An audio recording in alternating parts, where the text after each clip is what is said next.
better be fucking workers here, because I don't understand why it's so busy on a Sunday night. I like the fucking wash filter look. So this is what's considered S-Log on the Sony or the S3. S3 cameras are just, the settings are a lot better. They're all on the newer cameras too. Anything after like the R4. So it was the R4, the S3, the A7 IV, A1, whatever, the Alpha, whatever the fuck came out. We have to push tonight. It's a little kind of busy. Not really. But I'm exhausted, I'm not gonna lie. But it's like low on energy, the snow and everything. And it's not really cold, but it's like kind of sticking now. And they're saying, I don't fucking know. Like there's legitimately snow outside. I'm not a fucking weather forecaster. But we're about to put pre down the hatch. Of course, code Yanni as always. And let's start this incline bench session.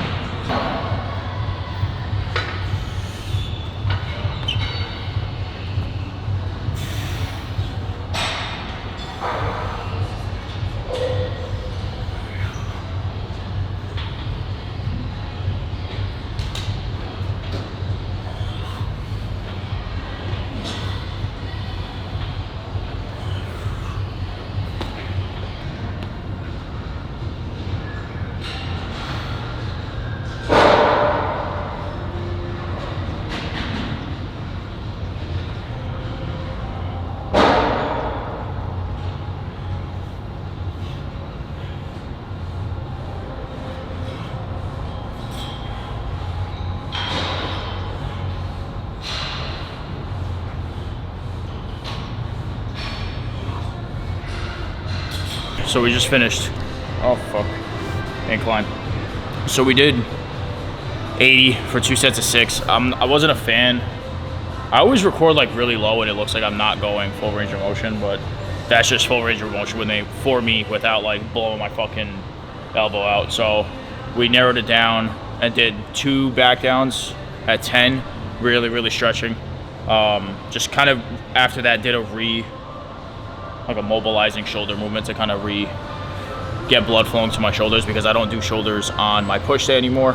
This is a chest and arm day today. This is what starts the week. So, and now we're moving on to dips, right? Which fucking shoulder mobility. But my shoulder mobility is at an all-time high right now, although I am complaining about it. I'm just cautious about it because it has been a lagging issue in the past.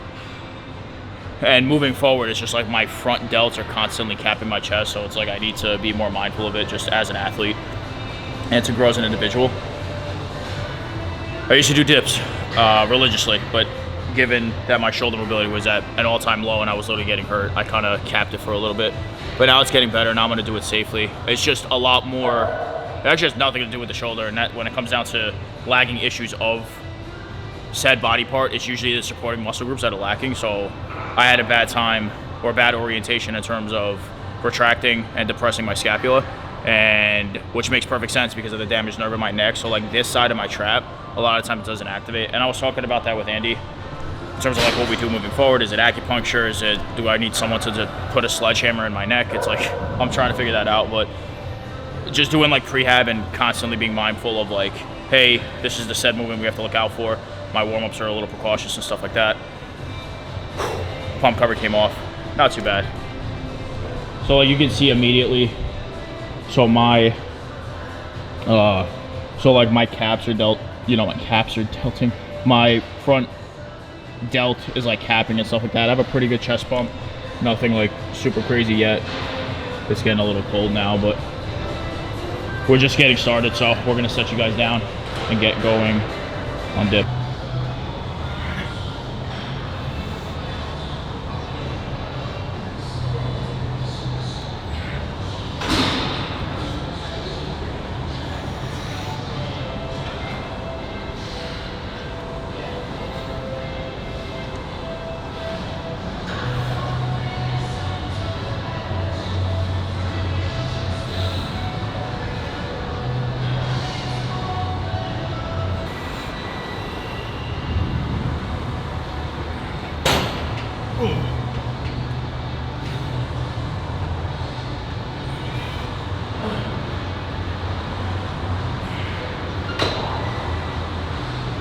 Okay, so now on the same pulley machine that like every gym will have is So we've heard of 21s, which is not the rapper.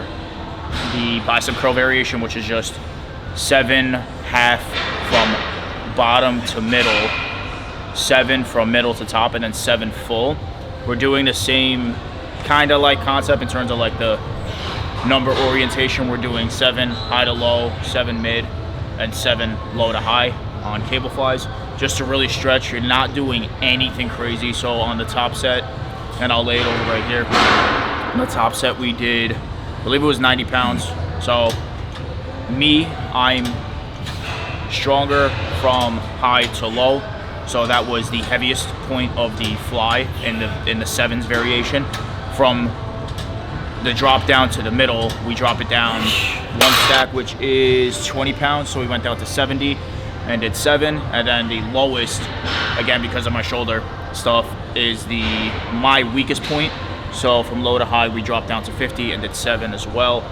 And it was like maybe an RPE 6 to 7. It's nothing like crazy, like you want like one more set or one more rep left in the tank, because the essence of the movement is just high volume. You're doing quite literally 21 sets. We're doing that 21 reps for 3 sets. That's what I did it for. Sometimes I'll do a 4th depending on the shoulder mobility and how much it's nagging that day.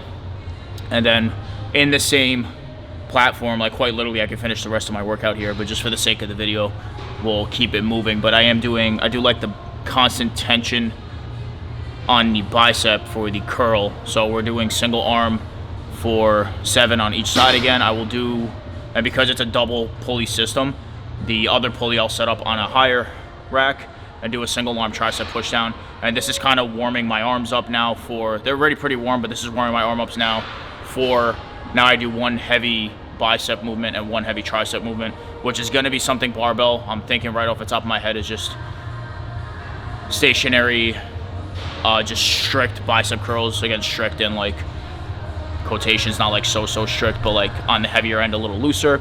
And then California presses / skull crushers, JM presses, whatever you want to call them, on an incline bench. So once my tris and bis are warmed up and I got blood flowing to them, at least a little more, with a little more specificity here, now it wakes my arms up, and then we go do the heavy bicep movement, give my chest a break. I go do 1 more chest press, which is probably going to be the low to high, or the low chest press, which I'll show you over there on the machine. And then I'm pretty sure if my arms are up for it, I do 1 more bi and tri, just single, like really light volume, and then we wrap it up, and that's my push day. But let's finish the rest of the video, and I'll show you guys how quick and efficient my push days are. Okay, so workout is done. I'm overlaying this just for time's sake because I'm getting cold describing it between sets. But you saw we just did heavy, almost like a half swing bicep curls. My biceps suck. It's something I gotta work on, so I'm learning as I go with that as well. So bicep curls, then we did incline skull crushers. Again, I know I was complaining about elbows and stuff like that, but it's just so weird because my elbow only hurts on certain movements.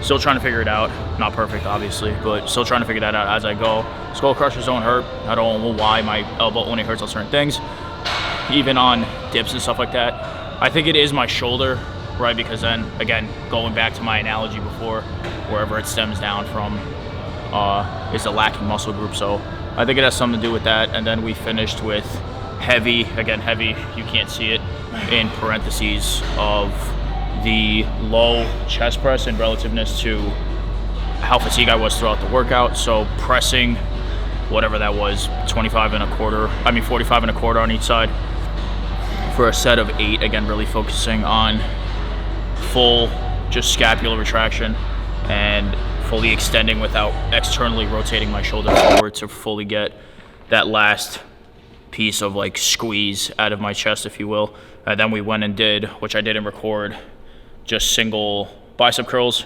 single arm hammer curls across the body, not in front of, because just my lacking forearm issues, which me and Andy were going on about in a couple of videos ago. So just trying to strengthen that as well. As I don't think I did another tricep movement because today was a pressing day in general. So triceps subconsciously got a lot more effort than biceps. So this is like 4 weeks, I want to say, going into this whole chest arm cycle. In the strength phase of it. Again, so my lower days, a lot of my fatigue is getting orientated and subjected to the compound movement. So I'm either squatting or deadlifting, as you guys saw, which again, if you're not following the Instagram, follow there. The quick lifts just get posted there. These are more like in-depth videos, obviously. But the fatigue and the energy and the pre and all the food is all funneled towards those big compound movements. When I'm into my push and pull days, which my pull day I will be orientating in the next video that drops, there's not much. So like intensity has to go a lot higher than actual weight moved, if that makes sense. So in terms of the mindset of actually funneling all of my energy into the concentration of said muscle group, whether it be the push or the pull of the day, the mental intensity and connecting that much more with a tad bit of a heavier load. So it's a little hard to explain a feel, but putting that much of a load on something that I feel a lot more than a compound movement, let's just say, for example, a dumbbell row, you can get kind of heavy with it, but if you strip it down and become mentally attached to it in terms of like, you know, like dragging your elbow closer to your body to engage your lats that much more, and you're more mindful and progressively overload with the weight in that aspect. So heavy is the relative term, again, in parentheses. You can just use the intensity into the actual set that much more than just like swinging around 110, 150 pounds on a dumbbell curl, right? So wraps are helping a lot as well too. Although I think, now thinking out loud and explaining in the video, the process in which my forearms are getting a lot more fatigue could be due to me actually using straps, because I'm not engaging my forearms that much more. I'm literally just locking it into my wrist, and quite literally the strap is just leverage. So again, I'm quite possibly handicapping myself when I'm using this stuff like this. So I stripped away from the belt for a little bit. It helped a lot. Deadlift shot up. And again, that sentence just described like a couple of months of not using a belt, just like quite literally going beltless for a while, in terms of using the SBD or my small Pioneer belt. Now I'm going to transition into more, if it's not like so heavy and I can use just quite literally grip strength and almost reactivate my forearms that much more. And I am a little more active in my forearms because of what I'm doing for work now. It's a lot of email, a lot of typing and shit like that for programming and stuff like that. So just learning as we go. Like I said, different transitions of life, right? Whether you endeavor on a new hobby and, you know, you become an enthusiast to this or that, or you pick up a new job, or something happens at work and you need more labor and this and that, right? It's just, you take it, you roll with it. That's how life works. So I'm going to set the camera down. We're going to pose a little bit. We're going to get home, and then I'm going to explain this whole new like process and why I needed a few it's a couple days off of YouTube and stuff like that, because I've been recording videos, but honestly I just wasn't happy with it. So I was just like deleting clips and shit like that. So I'll explain why when we get home, why I needed that small kind of break, and why now the vision and like the orientations of the videos are going to go as such. Let's do a quick posing cap, because that shit sucks right now. And let's wrap this session up.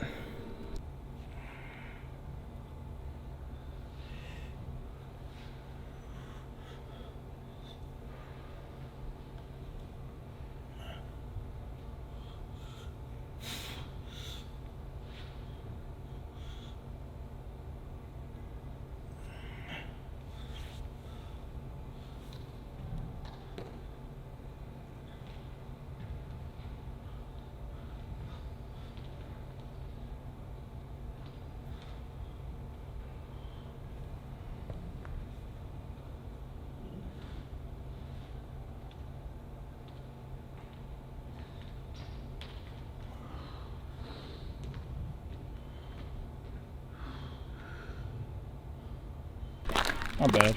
Oh, gotta change the focus. It's not bad. Like, kind of covered the cars, but not really. Fuck it. It looks moody.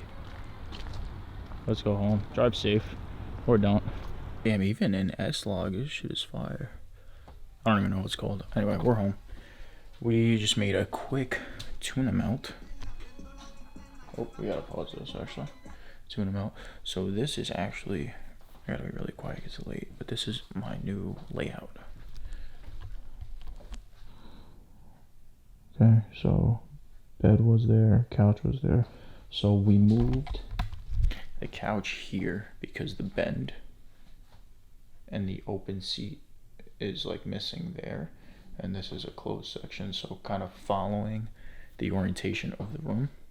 Leave this open-ended. This was a nightstand, just put it here because I wasn't really using it, and now quite literally I moved that, rolling that into the corner of the bed. I kind of move it, but keeping like electronics away from me, so even my phone goes on the, probably not a good idea, but on the radiator stand or just under the bed, but to kind of keep electronics away. But this is kind of like the creative corner, so that's gonna clean up a little bit.